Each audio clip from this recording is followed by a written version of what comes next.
Hi there, and welcome to my video. Today I'm going to be making a mixed media piece on paper. I'm going to take you along for the ride. So I'm using this watercolor paper. It's 140 pounds. I do like it because it could withstand a lot of media. And these are just some papers that I took out of my Jelly Prints Papers book. So if you are interested in getting it, I will put a link up here for it. They're all different jelly prints that I made and just put into a book, and they're a lot of fun to use. So if you're interested, I'll put a link down below as well. So I'm just using this paper because it's really heavy and I like to kind of get real messy with a lot of water, a lot of paint, a lot of different media. And what I usually do is just kind of rip out papers and put them down as the first layer. This is kind of my way into starting, so I don't have to deal with a blank page and I can just have fun making different shapes with the papers and putting them together like a little puzzle. I'm using my Liquitex satin medium.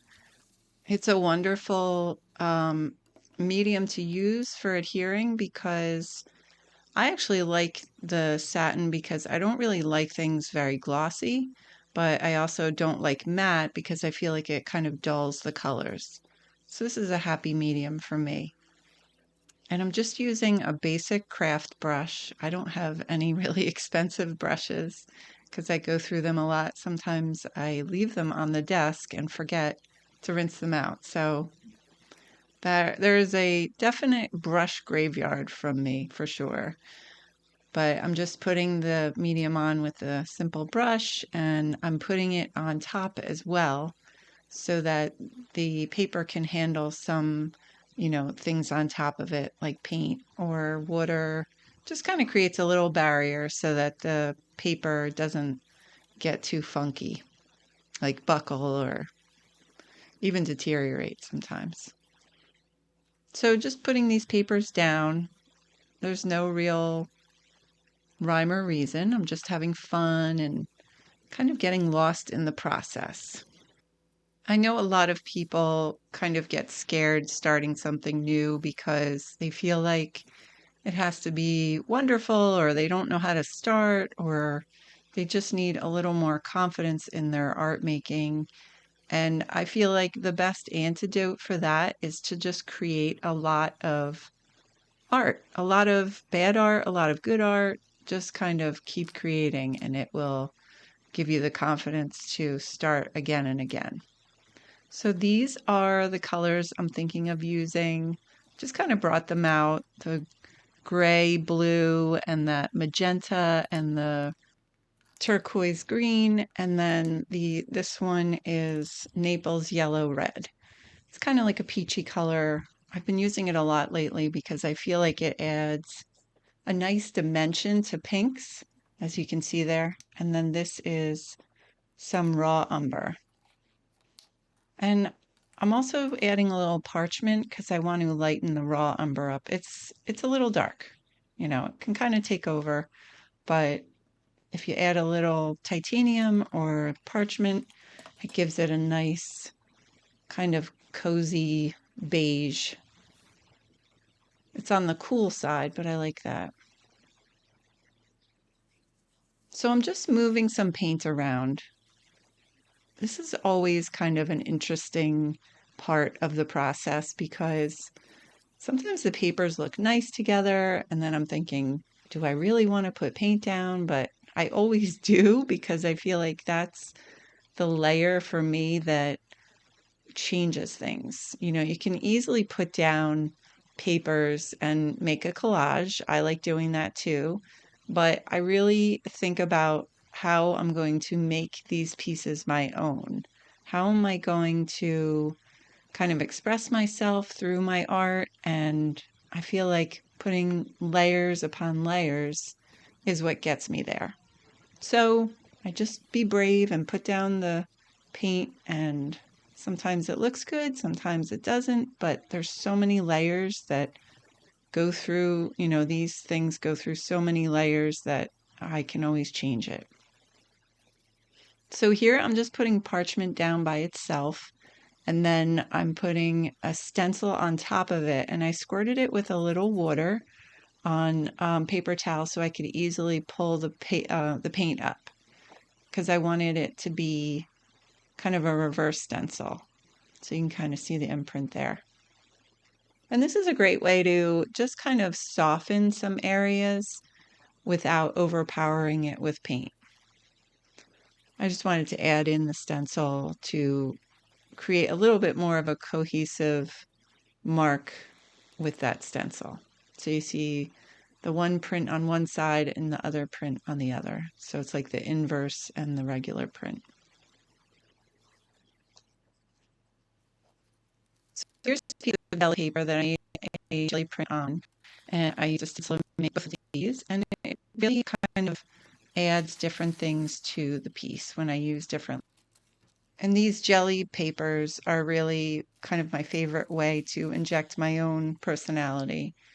There's a lot of different patterns, different colors, and I wanted to add this specific one because you could see in the kind of on the right side, in the right corner, it's the same stencil, but it's the opposite. And then this piece is the positive of that stencil. So just kind of planting different shapes all around the paper, and I wanted to bring in that pink. So this is the magenta and the Naples yellow red. I felt like it needed a little brightness. It was getting a little too greeny red, green and yellow. So I'm adding in my signature pink that I love. And I find one of the easiest ways to add marks to my backgrounds is to just kind of bring forward what's already there. So whether it's from a stencil or if it's from just some kind of little shape in the background from painting, I like bringing them forward with different colors or even with pens or markers just to kind of create some interest in the background and move colors around. I think that's another important part is identifying certain colors that you can kind of put all around and it feels like maybe they're all different colors, but it could feel more cohesive because there's more of it in different areas. Kind of brings it all together. This is a seashell that I'm using as the focal point, and I did seal it with this Rust-Oleum Satin Clear fixative so it doesn't run. And I'm just kind of marking off where it is in the center here so that I can put a little layer of the parchment behind it because I felt like it wasn't really standing out the way I wanted it to. The papers were kind of peeking through a little too much. So I wanted to create just a little area where we can see the shell a little more clearly. And I did make it I printed it out in 3 different strengths you saw on that paper. And I think that's a great way to experiment is just do all different ones at the same time and then see which one I like. I'm just kind of drying it here with my element. So you can kind of see it a little better now with that background. And I'm using my satin medium to adhere it, but I'm really careful with this because even though I did fix it with that Rust-Oleum spray, it still can run.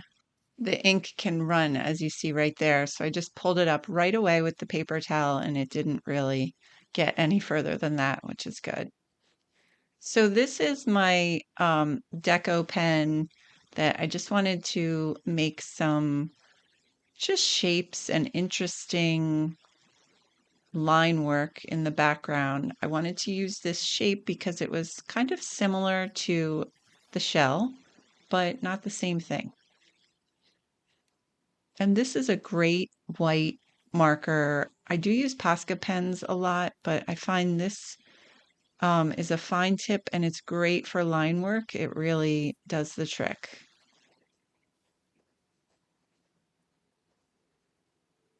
So just making this shape again. It's a little subconscious nod to the shell in the middle. And this is the way I kind of add my personality, is just this line work at the end. I really like doing it. And just having fun bringing things out from the background. And it just gives it a little bit more of a finished feeling rather than just having shapes and colors sitting. So I did feel like the green was a little too much sitting on top. So I'm just kind of pulling it up gently with my X-Acto knife and kind of creating a little bit of a scattered pattern. So it's not quite so heavy on the paper. You can kind of see how that showed up. And then I wanted to make it so it wasn't just stopping right there. It felt like there was a little bit of an abyss of whiteness there. So I'm just adding a little more of that pattern into the piece right there. That's what I really love about layering on top of things over and over. You can just keep kind of changing things until you like them. I think that's my love affair with mixed media. And this is just a little kind of row of X's just to bring a little color over to the side. It's like an orange color. So just kind of peeling some of that off again. I love the color of it. I just wanted it to be a little lighter. And now I'm just adding a little of that blue up in the corner. It's actually called Payne's Gray, but it comes out like a really dark navy blue. And you can see in the upper left corner that paper was, I made it with Payne's Gray and I think it was gray blue colors. So I just wanted to kind of bring that color more into the piece so it wasn't just sitting there in the corner, and just give a little more depth on the bottom.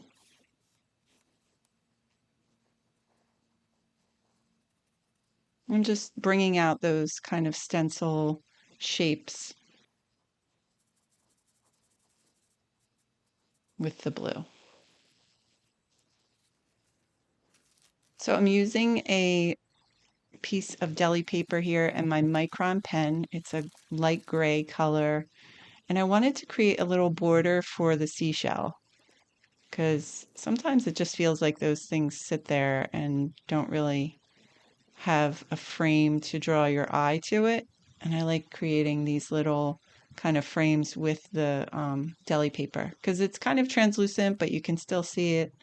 And I cut it out right there.